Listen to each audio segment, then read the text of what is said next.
નમસ્કાર મિત્રો, આજે આપણા વિડીયોમાં વાત કરીશું કે ભારતીય વાયુસેનામાં ભરતી આવેલી છે તે અંગેની આપણા વિડીયોમાં ચર્ચા કરીશું. અને જો તમે ચેનલ પર પહેલીવાર મુલાકાત લીધી હોય તો ચેનલને સબસ્ક્રાઇબ કરી દેજો, જેથી આવનાર તમામ જોબ અપડેટ તમને સૌથી પહેલાં મળતી રહેશે. ભારતીય વાયુસેનામાં કોન્સ્ટેબલ અને સબ ઇન્સ્પેક્ટર માટે 3500 જગ્યા પર ઓનલાઈન આવેદન કરવાનું રહેશે, જેમાં 6 ફેબ્રુઆરી 2024 સુધી અરજી કરી શકો છો.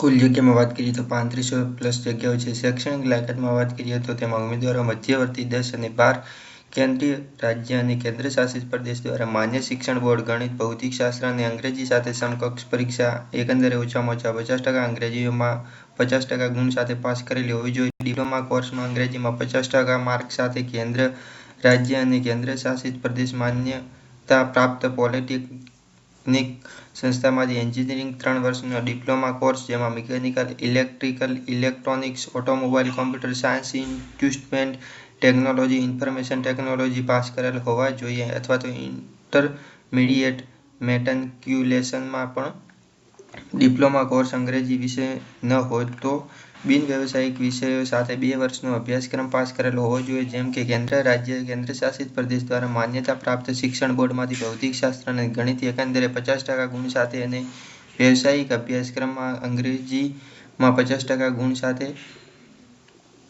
પાસ કરેલી હોવી જોઈએ.